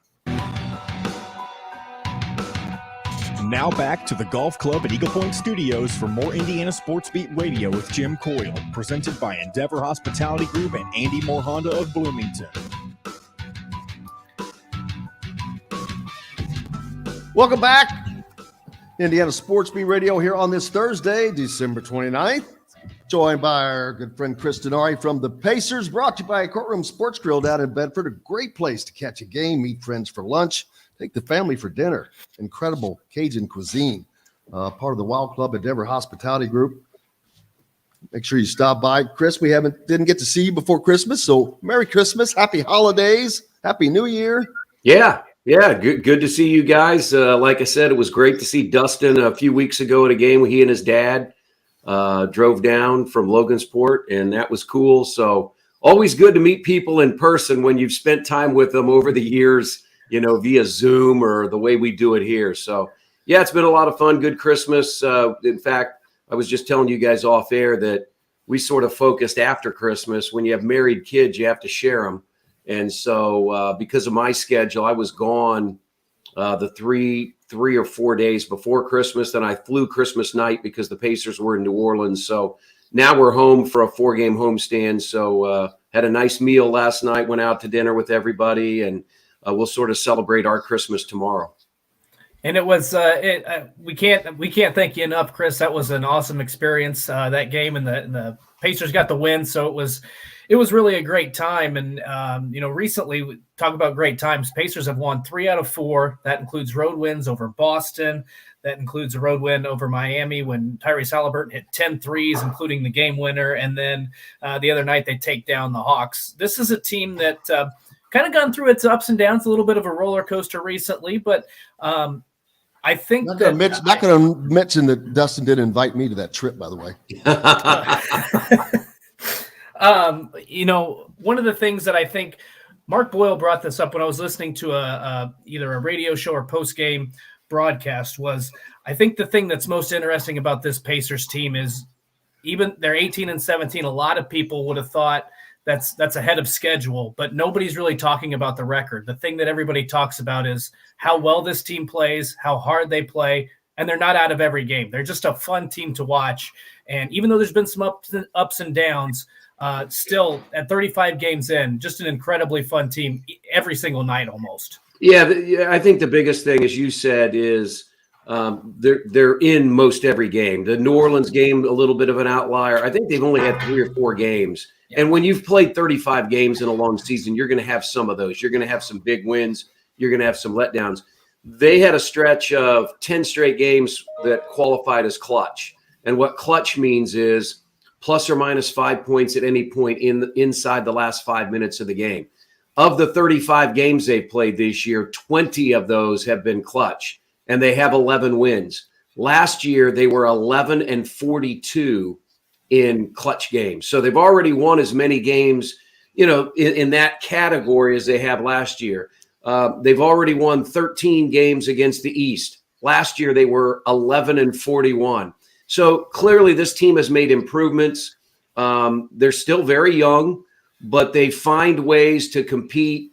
They've got great camaraderie. I think they play an exciting brand of basketball because you have to remember you want to win games. There's no question about it, but it's entertainment. And Rick Carlisle has handed the keys to Tyrese Halliburton.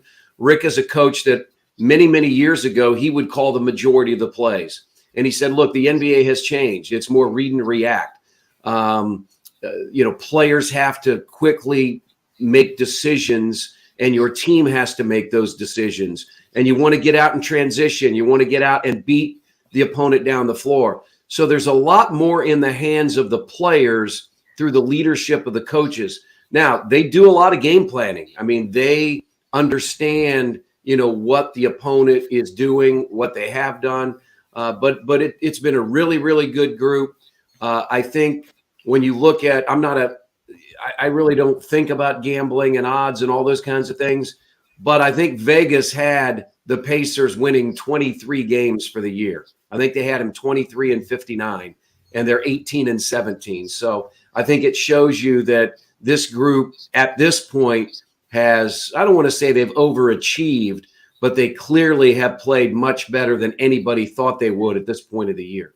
When you talk about the team camaraderie, and I think what's really interesting, what stands out to me about this team is there's a lot of trust among one another. And that goes, whether that's a certain possession, you can go back to Andrew Nembhard's 3 against the Lakers. You can go to Tyrese Halliburton's major performance against the Heat. But the ability, the trust they have in each game in certain players. If it's Miles Turner's night, they're going to get him the ball. We saw it the other night against Atlanta with Buddy Hield. He was knocking down shots left and right. I think he finished 6 of 7 from behind the 3-point line. I mean, they just have the trust in one another that, hey, if this guy's his night, find a way to get him the ball, whether it's behind the 3-point line, in the key.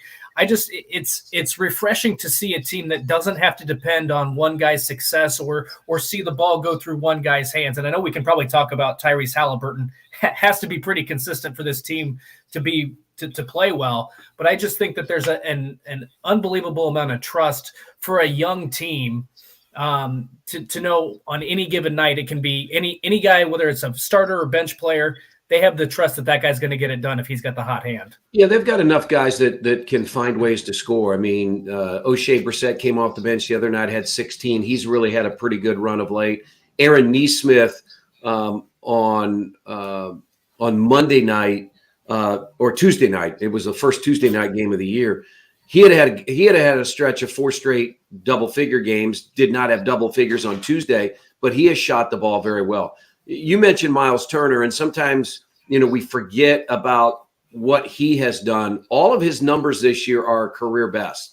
His points, his rebounds, his field goal percentage, his 3-point field goal percentage. So there are a lot of ways that this team, can get you offensively. A couple of things that they've got to focus on. They probably turn it over a little bit too much, but they're playing a high possession game, and rebounding has been an issue, especially on the offensive glass. That was critical in the loss to New Orleans. I think if you look at some of the losses they've had, it's because they've gotten out rebounded and given up a ton of offensive rebounds and second chance points. So those are 2 areas that they've really got to concentrate on moving forward.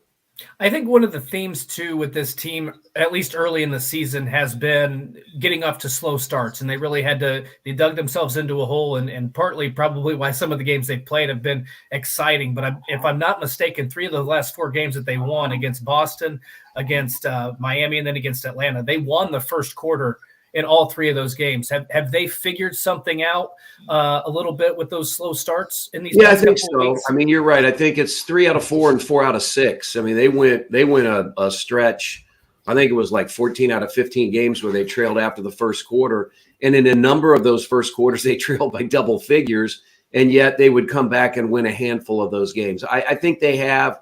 I think it's all about a mindset. It's making sure you're playing that first quarter with force, at least as equal a force against the other team as what they're providing. And I think they figured that out a little bit, and they've done this against some really good teams. I mean, think about it: Boston, Miami, Atlanta's not to the level of Boston and Miami, maybe, but I think they've done this against much better teams, and so that's something they've had to sort out. They've pretty much stabilized the starting lineup. They've gone small.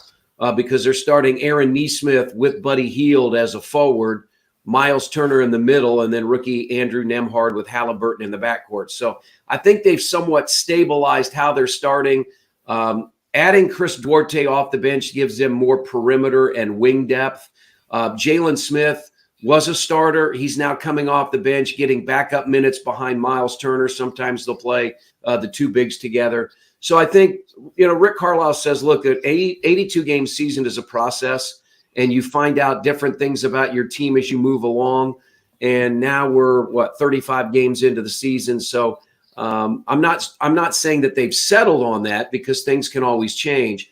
But I do think they have a better feel about their rotations now, nearing the halfway point of the season.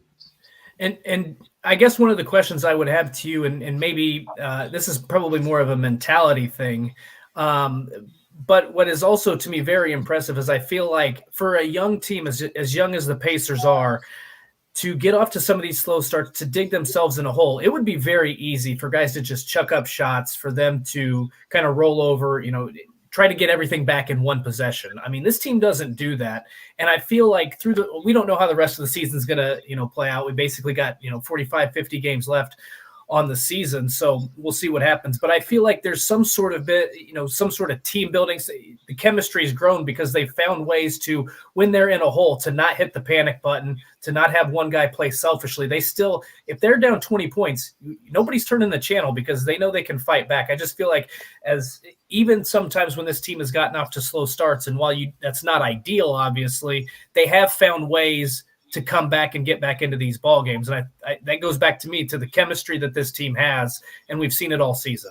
Yeah, and I think the one thing, Tyrese Halliburton puts a lot on his shoulders. I was in the locker room with him Monday, excuse me, after the New Orleans game, and he was disappointed with the way they had played, and he basically said, it's on me. I'm the leader of this group. I can't let those things happen. That says a lot to me, because some guys might try to spread the blame around to other guys. And I'm not saying that it's not a team loss, but Tyrese, he is accountable, and he holds himself accountable as the leader of this team. And I think that is greatly appreciated by his teammates, because they know what he's talking about. I think the best word about Tyrese was used by Rick Carlisle before the game the other night in the media session he had. He said Tyrese is authentic. And that's a great word when you're talking about anybody as a person. And he's talking about him not just as a person on the basketball floor, but how he deals with his teammates in the locker room. And so I think that says it all about Tyrese and his leadership and what he's provided for this team.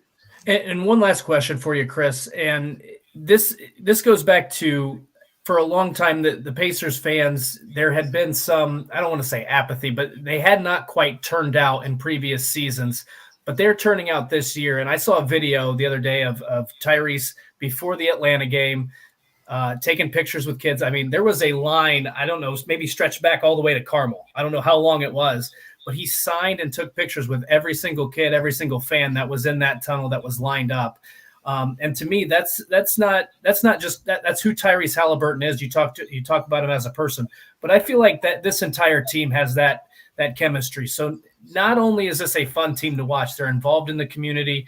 They're just such a likable bunch. And I think that's why not only is it fun basketball, but these are good people as human beings. And I feel like the Pacers fans, Indianapolis, has responded to that. And I love to see it. It seems like every night 15,000 or more are coming to the field house. Yeah, great crowd the other night. We expect another big crowd tonight. The New Year's Eve game on Saturday should be big, and then the homestand ends on Thursday. I think the other word I would use, Dustin, to exactly what you're talking about, and again, this is a Rick Carlisle word. He says connectivity. You've got to connect as a team. You've got to connect as a franchise. And I really think that's the connection, the reconnection that the Pacers franchise has made with this new group. And you can sense in the building that's what the fans are feeling. So it's been a lot of fun this year. It's been refreshing and excited to see where the rest of the season takes us. Well, guys, I cannot thank you enough, Chris. How much we appreciate you. Looking forward to it, man. Next time Dustin's in, maybe I'll come along. But all right, that sounds good. We'll get you to a game. Thanks, everybody. Have a great day. Merry Christmas. Happy New Year. All right. Thanks, Dustin. Thanks, Jim. The great Chris Denari joining us from the Indiana Pacers. We've got lots more coming up. The Hall of Famer, Rick Bozich, joins us next from WDRB.com. We'll be back, brought to you by Cabello Restaurant, located on the square in Bloomington. Get the tastes and traditions of Southern Italy right in Southern Indiana. Back with more right after this. We'll be right back to the Golf Club at Eagle Point Studios for more Indiana Sports Beat Radio with Jim Coyle, presented by Endeavor Hospitality Group and Andy Moore Honda of Bloomington. All right, fam. I will see you tomorrow.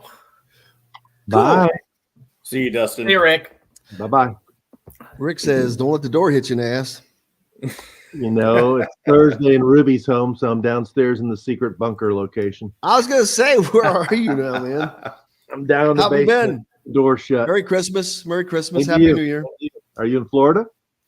I am still. Yeah, ended up had to extend the stay. I was actually doing a favor for a friend of mine, and then his father passed away while I was down here. So I'm glad I got to extend it, though, because when it was cold up there, I spent 4 days where I didn't do crap but walk dogs. Really? I'm like, buddy, y'all, and I said, y'all got X amount of time to get this business taken care of. How many dogs you had to walk? 2. They're little ones. They're just little ones. They're good. But I was like, it was cold. It was the wind that was killing you. It was not 6 below like it was up there. Where in Florida are you? Cape Coral, about halfway down. It's by Sarasota, by Fort Myers, really. Okay. Oh, so a little bit north of where the hurricane was? Actually, the eye of the hurricane hit right here. Oh, wow. I remember watching it. I was at back home at Eagle Point, sitting at the golf pro shop, watching the hurricane, and the weather come through, and it hit Cape Coral. I'm like, I better call my friend Charlie. I've never talked to somebody in the eye of the hurricane before. And he answered the phone. I'm like, how's it going? He goes, oh, it's not bad. Just trying to keep the water out of the doors. But the devastation is incredible. We went out on a boat last week, and it was if you've ever watched Forrest Gump, it's like when the hurricane came through on Forrest Gump and he was the last man standing. If there's a Forrest Gump out there, he's going to be a king shrimper because all those shrimp boats are on top of each other. Doesn't Peegs live down there now somewhere? I have no idea. I think he Did does. not know that. If I was him, I would. Yeah, he sold his house in Columbus and moved somewhere in that area in Florida. Buddy, he's a smart man. Smart man. What's been going on with you? Oh, last night it was Kentucky basketball. Oh yeah, at Mizzou, at Moo. This is the maddest I've ever seen Kentucky fans. Man, and just imagine if they managed to lose to Louisville this Saturday. But that's not even. Is that even possible? It's possible. Anything's It's not. That is Yes, it not is. even possible. No, They beat a decent WKU team. Yeah, I guess. I mean, they did lose. They did lose to the Lipscomb. Peacocks, but That's true. they have lost to. 10 seconds. I love. Oh, never mind. With a Southern charm at 2-star prices. Southern Stone Restaurant is part of Endeavor Hospitality's Wow Club. This segment is brought to you by Bubba's 33 in Clarksville. Pizza, burgers, beer. Now back to the Golf Club at Eagle Point Studios for more Indiana Sports Beat Radio with Jim Coyle, presented by Endeavor Hospitality Group and Andy Moore Honda of Bloomington. Welcome back to Indiana Sports Beat Radio here on this Thursday, December 29, as getting closer and closer to New Year's Day 22, winding down, man. A lot of people are happy to see that go. Rick Bozich, the Hall of Famer from WDRB.com, joins us. How are you doing, man? Merry Christmas, Happy New Year, you and your family, and Ruby and the whole group. Well, I hope Ruby behaves. She's upstairs. I'm downstairs. That's why I'm in my different studio here. This is my soundproof area. Merry Christmas and Happy New Year to you and to John. Thank you, guys. You were talking about, and I'll get this out of the way quick. Kentucky, one of the top teams, but not having a good season. Go on the road to Missouri last night and taking a loss. And Calipari's his salesmanship is probably starting to run a little thin, I think, because the product is not there, and he's got players. I mean, I don't know how much they paid Schwebway to stay, but it allegedly was not cheap. Yeah, there have been reports he's making in the $2 million area on NIL. He's the defending consensus National Player of the Year, who's not in the running this year. Really, at the top, it's mainly Zach Edey and Drew Timme. But as I mentioned to you before we come on the air, this is the maddest I've seen Kentucky fans. And it's not just by what's happened this year, which is they've lost 4 games to probably, you could argue, the 4 best teams they played, or 4 of the best teams they played have beaten them, 3 of them by double digits. But it's last year losing to St. Peter's. It's the year before that having a losing record and not making the NCAA tournament. It's really not having a dominant, not going to the Final Four since the 2015 team, which was undefeated before it got beat by Wisconsin. And I've always made the comparison that the Kentucky basketball job is similar to the Notre Dame football job. You can do it for about 8 or 10 years. After that, if you're not winning at the very highest level, it's a burnout job. It's a stress job. It's a job where fans start to look at what you haven't done instead of what you have done. And this is year 14 for John Calipari. And the SEC is good. I mean, Missouri was picked to finish 11th in the league. I know they've got a good record and they blew out Illinois, but they lost to Kansas by 28. So Alabama, Arkansas, and Tennessee are really good teams, and Kentucky doesn't look like they're at their level this year. Well, and you bring up a great point that reminds me of the SEC has gotten much better since 2015.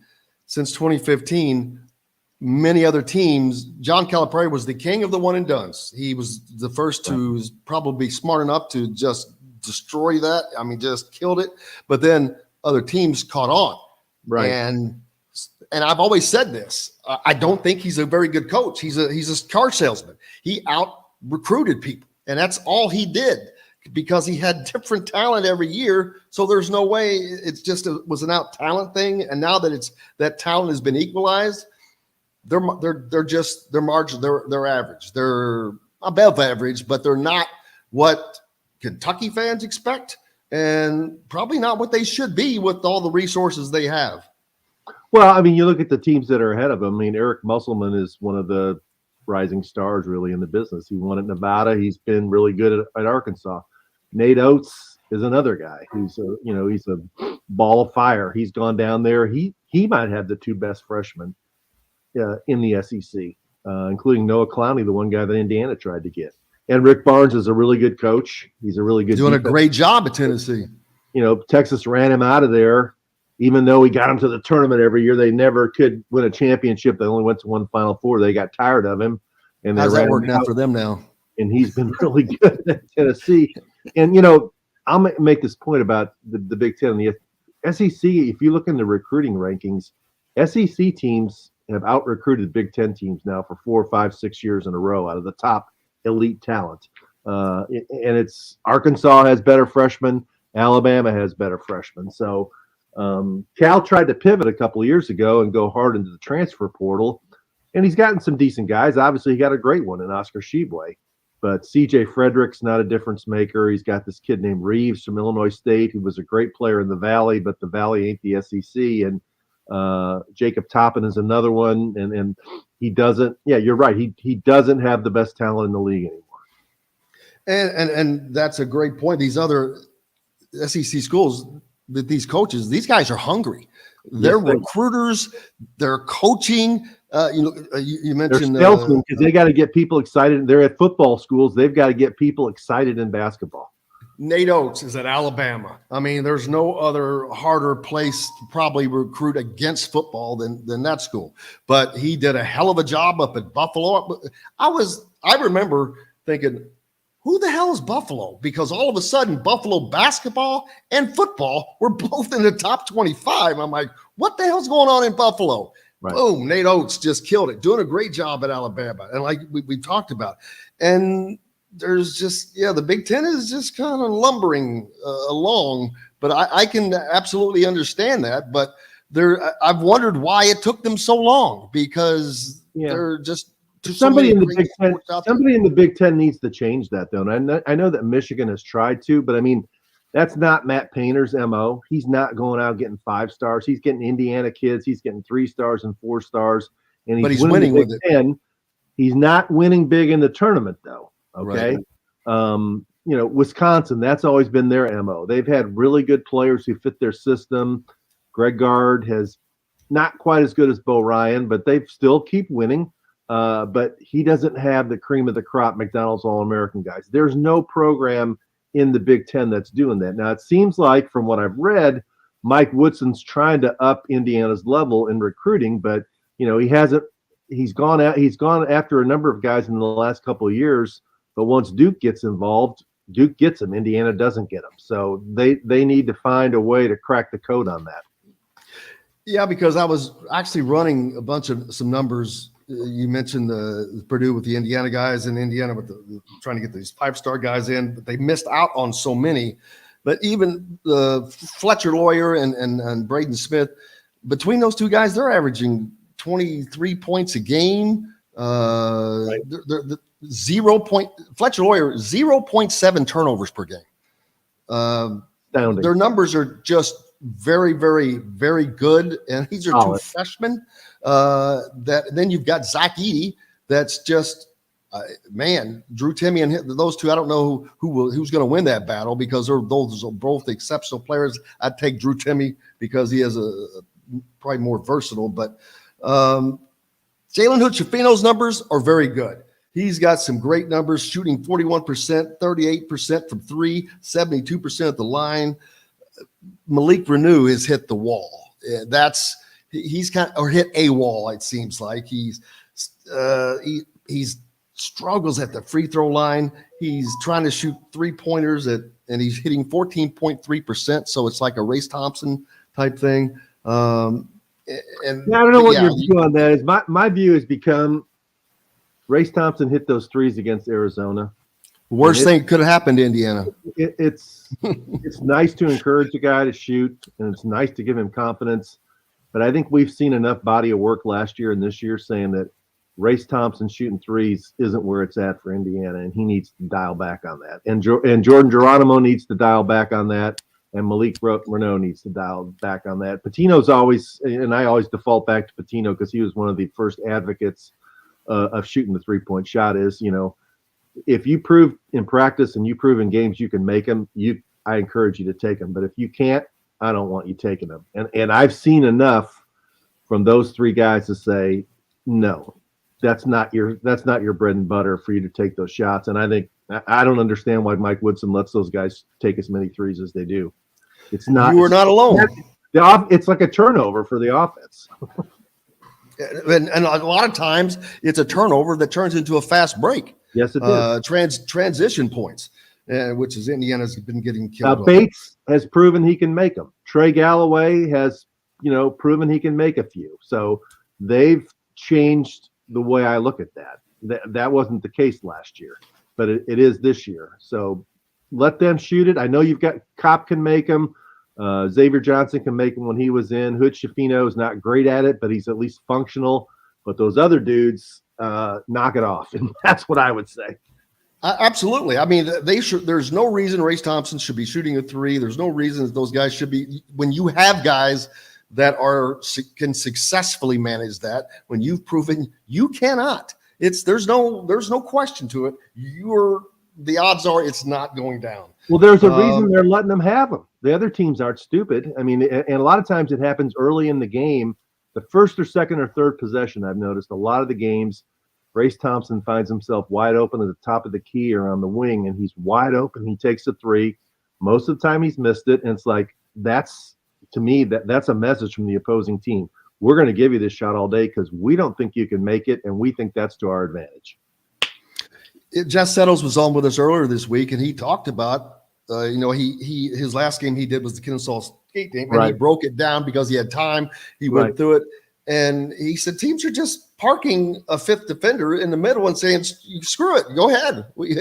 And that's working because people say, "Well, Indiana's offense is fine; they're just not hitting shots." Well, that's not true. If it was fine, I think you would be more efficient. These guys are not that inept that they can't be efficient. So there needs to be a change. He talked about Race Thompson coming off the bench because this is a typical lumbering Big Ten offense. Right. And you mentioned Purdue not having success on the national scene. I think about when they lost to, I think it was Texas Southern 2 years ago, and they just got outran. They ran them off the floor, and they're quicker. And when Indiana goes to Iowa, they're going to face a team that wants to score 90 points as long as they're healthy with McCaffrey and Murray. And with Race Thompson and Trace Jackson-Davis on the floor at the same time, they will have great success at doing that, I think. Yeah, I agree. I think we saw that, and it was Settles commented on it. A number of people commented on it after the game. Then in the second half, when Indiana didn't play Purdue, they only played Thompson. They had one big and four wings. That the offense looked a lot better. You saw Hood Schifino driving to the basket and getting layups. Bates looked a lot more comfortable, and like it or dislike it, that's the way modern basketball is played, with more guys on the perimeter, more guys who are shot makers or really good setting other people up with the ball.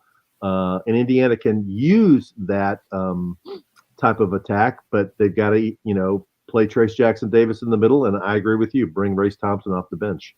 And I don't know if you can do that. He's a sixth-year guy who hung around for this year. I'm not sure how you finesse that with the locker room, but you got to go to him and say, hey, our goals are team goals, not individual goals. And if you really want to win, this is the best way we can do it. And, I'm not a coach. I'm not in practice every day, but from the outside, that's the way it looks to me. And I agree. And my response is, it's not about not being loyal. I don't think you're owed anything anymore. You have to earn what you get every day, especially now because these guys are being paid to play this game. Right. You're going to get paid sitting on the bench or playing or not. So you still have to give the effort, but more importantly, you have to be a part of the success or part of the solution, not the problem. Well, and you've mentioned Renault. I think the one thing that's happened to him, there's tape on him now. They know he usually goes left. They know he rarely passes the ball out of the post. He wants to try and do he's got great footwork, and he's going to try and spin and duck and 2 minutes for a layup. And they double team him with the ball, and he's not great passing out of double teams yet. And he fouls too much and he makes turnovers, and he's got to adjust to way the people have adjusted to him. And you're not a get off the lawn guy. Thank you, buddy. I appreciate that. I'm not trying to be, but I think we've gotten that this week. I think we've been honest. Thursday, they don't play for a week, right? Yeah, and I hate that we're out of time because that's one thing I wanted to talk about. Iowa plays 3 conference games this week, and I don't understand this scheduling deal. But what's up next for you, buddy? Well, Saturday is the Kentucky-Louisville game, probably the least anticipated Kentucky-Louisville game ever. At Rupp Arena. Both teams' fan bases are down, so that's what I've got on Saturday. I'm actually going to Bellarmine tonight. Bellarmine plays Liberty, the best team in the A-Sun in their conference opener. So wow, well, that'll be fun to watch. Yeah. Bellarmine's great anyway. Scotty Davenport doing a great job there, buddy. Make sure you give Rick a follow at WDRB.com. Would you have something else? No, that's it. All right, buddy. I'll get back on the regular schedule next week.